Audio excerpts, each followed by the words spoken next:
ख्याल जुड़ गया है। अजमत ख्वाजा मंडी का नाम इन्होंने रोशन किया है, उस इलाके की शनाख्त और आइडेंटिटी को जो इन्होंने यहाँ पर स्थापित किया है, उसके लिए उनके जनाब सरफराज मीर साहब को और उनके वालिद साहब को कि ये नौजवान यहाँ 2-4 हमारी ऑर्गेनाइजेशन से जिन्होंने पुंछ के माहा हुआ है, वरना कुछ भी नहीं है। जम्मू में भी इस किस्म की फिजा नहीं है, राजौरी में तो बिल्कुल नहीं है। ड्रग्स को कब्जे में लेने का और इन कंसाइनमेंट्स को पकड़ने का एक सिलसिला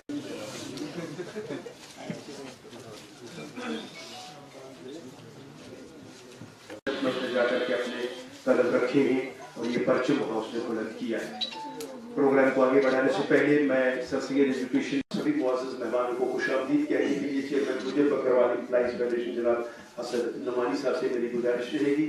तमाम यादव जी, एडिशनल एसपी पुंछ राजा और आज के मेहमान एसपी रेलवेज और उनके साथ हमारे डीवाईएसपी नवाज खांडे साहब, शिजान भट्ट साहब, डीवाईएसपी डीआर ताज मीर साहब, डॉक्टर खलील अंजुम साहब, bar association president advocate Zaman साहब, Punjab national bank manager Sajjad साहब, डिस्ट्रिक्ट प्रेसिडेंट फारूक तलहा साहब, शहजाद खान साहब यहाँ बैठे हैं, हमारे senior political leader engineer Zahra साहब, फरीद मलिक साहब, मिस्टर शर्मा इस महफिल के अंदर जहाँ आज एक नौजवान अजमत ख्वाजा और उनके साथ रीना खान को यहाँ पर एजाज से नवाजा जाएगा और ये प्रोग्राम खासतौर मौजूद है। लेकिन वहीं पिछले कुछ अरसा से एसएसपी रेलवे मोहम्मद इरशाद साहब एंटी ड्रग्स मुहिम को लेकर काफी सरगर्म हैं जिला पुंछ के अंदर। इससे पहले है, लेकिन जो खांडे साहब डीएसपी हेडक्वार्टर साहब ने आपका तारुफ करवाया, यकीन माने उसके बाद हमारे दिलों में आपकी इज्जत और डबल हो गई। जो बातें आपने वो कारनामे अंजाम दिए, उसके बाद आप जमीनी सतह के लोगों से बड़े प्यार से मिलते हैं। वो कहते हैं वो आसमां है मगर सर झुका के चलता है। और आज तकारीर का सिलसिला नहीं होगा जो कि हमने पहले ही अपने इंतजामिया से वादा किया हुआ था। सिर्फ एंटी ड्रग्स पर मोहम्मद इरशाद साहब जो एसएसपी रेलवे से उनका लेक्चर होगा, उसके बाद नवाजने का सिलसिला होगा। बिल्कुल असद नमानी साहब, आज का प्रोग्राम ये सिलसिला तकारीर पर बिल्कुल मबनी नहीं है। कहा था डॉक्टर इकबाल ने कि नहीं मायूस है इकबाल अपनी किश्त वीरा से, जरा नम हो तो ये मिट्टी बहुत सरखेज है साकी, जरा नम हो।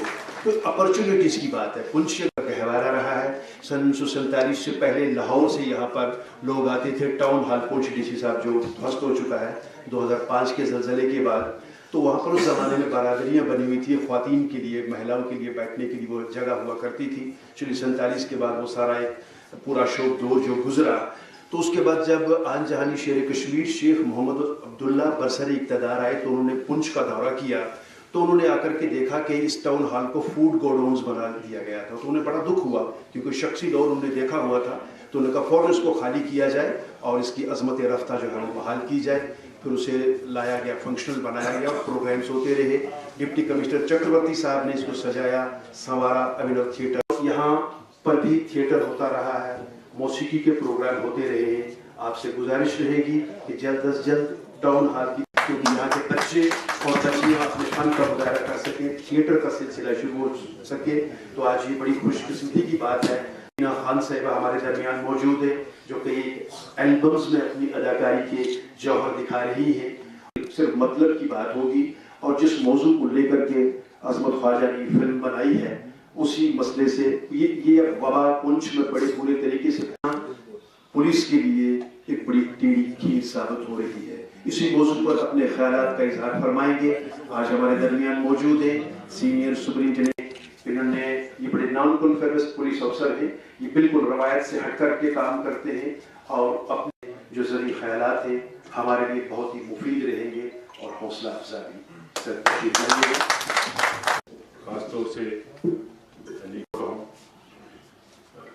सुरकोट में जो मैंने कुछ बातें कही थी उसमें अलीक सोसाइटी की, मुझे बाद में मेरे कुछ दोस्तों ने बताया कि शायद उनकी दिलदारी, उसमें सिर्फ मैं 1 मिनट आपसे गुजारिश करना चाहूँगा कि मेरा मौजू असल में जो मेरा इंटरेस्ट एरिया रहा है वो इस्लामिक एक्सट्रीमिज़म रहा है और डेवलपमेंट ऑफ इस्लामिक लॉज और जुरिस्प्रूडेंस। तो उसमें सच्चाई ये है कि यही चंद एक नाम है जिनके बगैर इस फील्ड की शुरुआत नहीं हो सकती, उसमें सर सईद अहमद खान रहमतुल्लाह अलैह सबसे अव्वल है। मैंने उस वक्त उस दिन भी आपको बताया था कि वो क्राइटेरिया है। इसी तरह से अल्लामा इकबाल हैं और मोहम्मद अब्दू हैं इजिप्ट के, जलालुद्दीन अफगानी हैं। नहीं होती। मेरे साथ एक बार श्रीनगर में मुझे वहाँ बुलाया था, तो वहाँ पर ऐसा ही एक पॉलिटिकल इस्लाम पर डिस्कशन था और वहाँ पर जाहिर है कि हमारे सुन्नी हजरात ज़्यादा थे। तो मैंने उनको बोला कि अगर पॉलिटिकल इस्लाम कोई चीज़ है, अगर हम मान लें कि कोई चीज़ है, तो उसके लिए हमें अहले तशय्युअ के पास जाना पड़ेगा, क्योंकि अगर उसकी कोई भी चीज़ मौजूद है तो उनके पास है, हमारे पास नहीं। वहाँ भी ऐसे ही हुआ।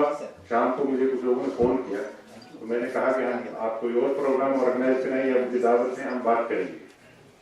और हुआ ये कि कुछ देर के बाद वो भी मेरी बात से मुत्तफिक हुए कि बात ऐसा है। लेकिन कुछ ऐसे इश्यूज हैं जो मेरे आपके सोसाइटी के, समाज के, सबके होते हैं, मगर उनके बारे में हम बात नहीं करते, जिसमें एक ड्रग भी है।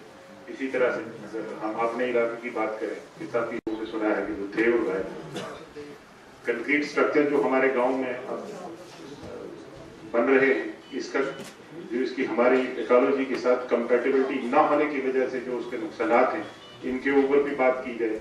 और मुझे आप लोगों से उम्मीद है कि आप ही के प्लेटफॉर्म से ये सारा मुमकिन है, आप ही ये बात कर सकते हैं।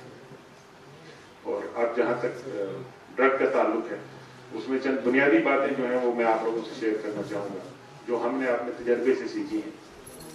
पहली बात ये है कि ये एक मिसकंसेप्शन है, बहुत बड़ा मिसकंसेप्शन है कि शायद गुर्बत, बेरोजगारी इसकी वजह है या मायूसी इसकी वजह है। ऐसा नहीं है। एम्पेरिकल डाटा जो है वो बताता है कि दुनिया में सबसे ज्यादा ड्रग लेने वाले जो हैं वो डॉक्टर हजरात हैं, और उसके बाद पॉप सिंगर्स हैं।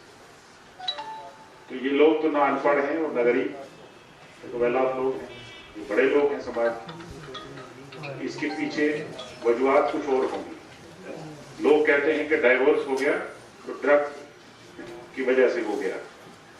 वो असल में ये है कि उन्हें पहले ड्रग ली, बाद में डाइवोर्स हो गया। ऐसा नहीं कि डाइवोर्स हो गया तो ड्रग ली, ये अदर वे राउंड है। इसी तरह दुनिया की बड़ी बड़ी बीमारियां जो है वो असल में शुरू तब होती है कि जब आदमी इसमें आ जाता है, ड्रग में आ जाता है। और जहाँ तक हमारे बच्चों का ताल्लुक है, हमारे स्कूलों का ताल्लुक है, तो हम क्या ये ऑब्जर्व करते हैं कि हमारा बच्चा कर क्या रहा है। मतलब बच्चे के लिए सबसे इम्पोर्टेंट बात यह है, बच्चे और बूढ़े के लिए क्या एनवायरनमेंट है, उसका कोई ताल्लुक है उसकी जिंदगी से, उसके बैकग्राउंड से क्या ताल्लुक है। जैसे अगर 2 मिनट के लिए आप सोचें, मैं और आप जिस माहौल में पड़े हैं, गांव के माहौल में, देख रहती थी कि ये हम जिससे बात कर रहे हैं वो कौन है और जो बात हो रही है वो क्या है। आज ये है कि जिससे बात हो रही है हम उसको नहीं जानते हैं, और जिस मौजू पे बात हो रही है वो थिएटर मेरे भाईजान की वजह से मैंने किया था। एक शौक था कि मैं एक नई पहचान बनाऊं, अपने पुंछ के एरिया से निकल के एक अपनी पहचान बनाऊं, ताकि मुझे भी लोग जाने। यहाँ पे बहुत टैलेंटेड लोग निकल चुके हैं पहले भी इस फील्ड के अलावा। सो मेरा एक अलग ही प्लान था।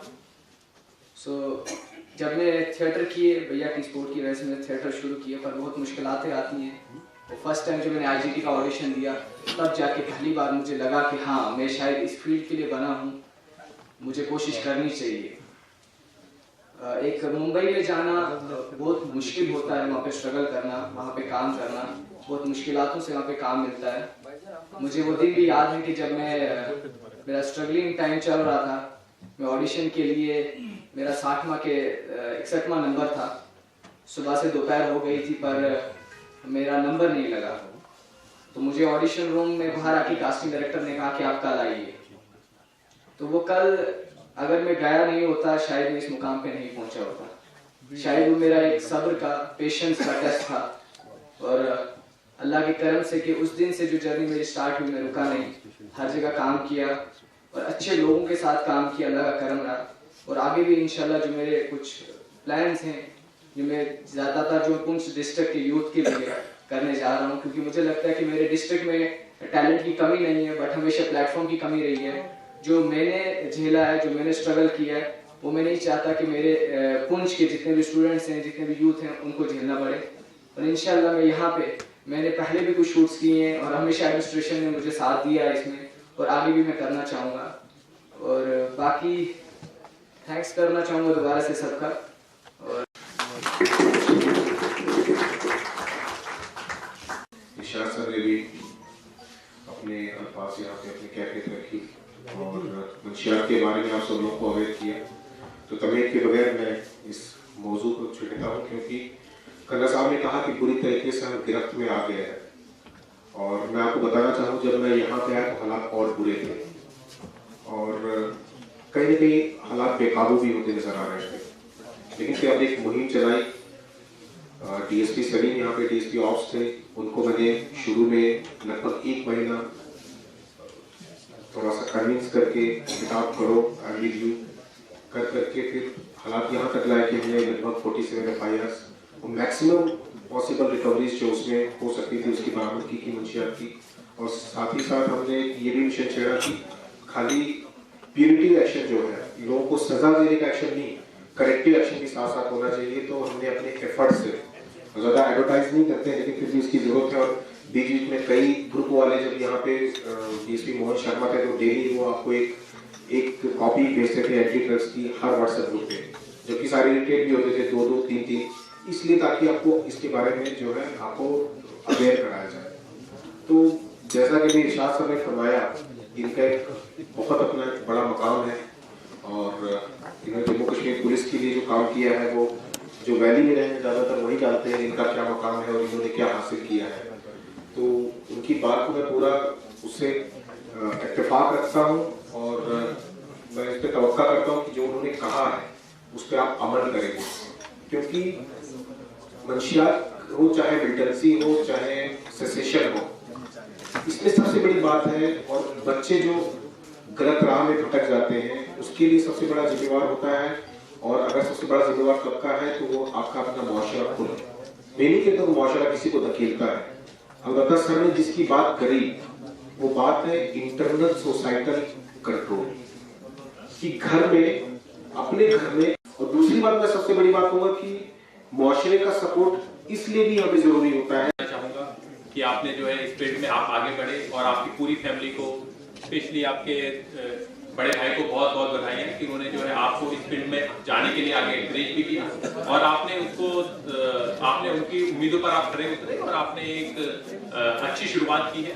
लेकिन उसके साथ ही जैसे एसएसपी साहब ने बोला कि ये जो फील्ड है इसमें बहुत ज्यादा कंपटीशन है, आपने उसको भी मद्देनजर रखना है, और कभी हिम्मत नहीं हारनी है और आगे करना है, क्योंकि there is no absolute success. आपकी लाइफ में हमेशा स्ट्रगल चलते रहेंगे, हमेशा वो कोई भी फील्ड हो, चाहे आपका एडमिनिस्ट्रेशन का हो, चाहे आपका कोई दूसरा फील्ड हो। अगर आप एक्चुअल में ग्रो करना चाहते हैं तो आपको कंटिन्यूअस जो है ग्रो करना, कंटिन्यूअस स्ट्रगल करना उसका एक पार्ट होता है। तो आपने एक ऐसा फील्ड चुना है जिसमें जहां बहुत सक्सेस है उसके साथ साथ उतना ही कंटिन्यूअस जो है स्ट्रगल भी है। तो इसके बाद मेरी गुजारिश रहेगी, शुरू में मैंने जनाब मोहम्मद इरशाद साहब के बारे में कुछ कहा था, तो मुझे आपका भी बहुत बहुत शुक्रिया। तो अब वो शख्सियत जिनकी बदौलत आज ये लम्हात हमें नसीब हुए,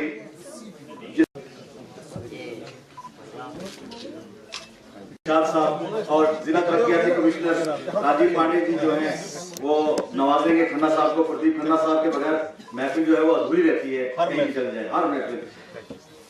बहुत बहुत शुक्रिया। इस ग्लैमरस की दुनिया में अपना नाम कमाई, इज्जत भी है, दौलत भी है, शोहरत भी है, सब कुछ आपको यहाँ से मिलेगा। सिर्फ अपने आप को जो है वो अपनी शख्सियत को किस तरीके से अपनी तौर पर, और बिल्कुल एसपी साहब ने कहा कि ये पुंछ वालों की खासियत है, ये पुंछियत है कि ये अपने हर आने जाने वाले का खैर मकदम भी करते हैं, उसे सराखों पर भी बिठाते हैं, उसकी इज्जत अफजाई। एक्चुअली मेरा यहाँ का पहले से स्टार्टिंग से ही मुझे शौक़ है बहुत ज़्यादा। तो मेरी एक फ्रेंड थी, उसके थ्रू मुझे मौका मिला। एल्बम किए हमने, 3 एल्बम्स आ चुकी हैं। एक आया है सॉन्ग दिल लगा लिया, और दूसरा सॉन्ग आया है रोने ना दीजिएगा, और थर्ड है तेरी यादें। अभी 4th भी आ रहा है 2-3 दिनों में। मुझे बहुत शौक़ है, इस वजह से मैं आगे बढ़ रही हूँ। और मेरा यहाँ पे पेरेंट्स का बहुत सपोर्ट है और बाकी किसी का सपोर्ट नहीं है। पीछे जितनी भी फैमिली मेम्बर्स है वो सब अगेंस्ट है, बट मेरे पेरेंट्स की वजह से मैं आगे पहुंची हूँ।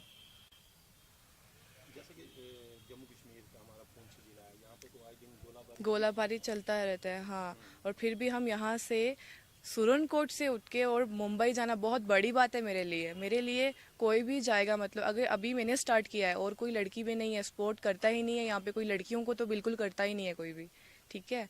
तो इस वजह से मैंने ये सोचा कि मैं अगर ट्राई करूँगी मैं भी शायद आगे लड़कियों को कोई स्पोर्ट मिले, कोई घर वाले सपोर्ट करें, इसकी वजह से भी लड़कियां आगे बढ़ सकती हैं। मुझे देख के कुछ लड़कियों का मन करे, उनके भी पेरेंट्स भेजें उनको ये वो, क्योंकि यहाँ की लोगों की सोच बहुत अलग है, बहुत हाई लेवल की नहीं है, बहुत मतलब लो लेवल की है वो सोच, बिल्कुल मतलब उनको चेंज करने के लिए मैं भी गई हूँ। और उस वजह से शायद मुझे देख के क्या पता कोई और लड़कियां भी जाएं आगे, और मुझे बहुत खुशी होगी अगर मैं यहाँ सुरनकोट से कोई लड़की निकलती है तो। जी हाँ, मुझे एक्टिंग का बहुत शौक है। मुझे मूवीज़, एक्टिंग, किसी में काम मिल जाए बस वही बड़ी बात है मेरे लिए। अभी मैंने 3 एल्बम्स आ चुकी है, अभी चौथी आ रही है 2-3 दिनों में। तो इसके लिए कोई स्पेशल कोर्स किया था आपने? नहीं, स्टार्टिंग से बस शौक है भाई करना है, और मेरी फ्रेंड की वजह से मैं वहाँ तक पहुँची हूँ। जी मैं chairman sir Syed education mission. जैसा कि आपको पता है कि डिस्ट्रिक्ट पुंछ जो है एक बॉर्डर एरिया है, काफ़ी दूर दराज के लोग यहाँ पे रहते हैं और इतना वेल डेवलप्ड भी नहीं है।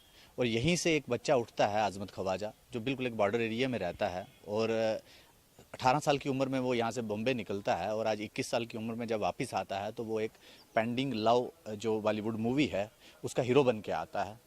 और वो मूवी भी जो है वो बेसिकली एंटी ड्रग्स पे। तो बड़ा अच्छा लगा हमें कि हमारे यहीं से एक बच्चा उठता है और छोटी सी उम्र में ही उसने इतना अच्छा नाम कमाया, और वो भी एंटी ड्रग्स पे काम कर रहा है।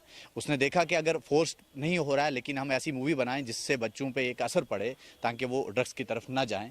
तो हमारी पूरी टीम ने और पुंछ की सिविल सोसाइटी ने और डिस्ट्रिक्ट एडमिनिस्ट्रेशन ने मिलकर हमने ये सोचा कि इन बच्चों को फेलिसिटेट करना बहुत ज़रूरी है। इसीलिए हमने यहाँ पे एक फंक्शन रखा छोटा सा, जिसमें हम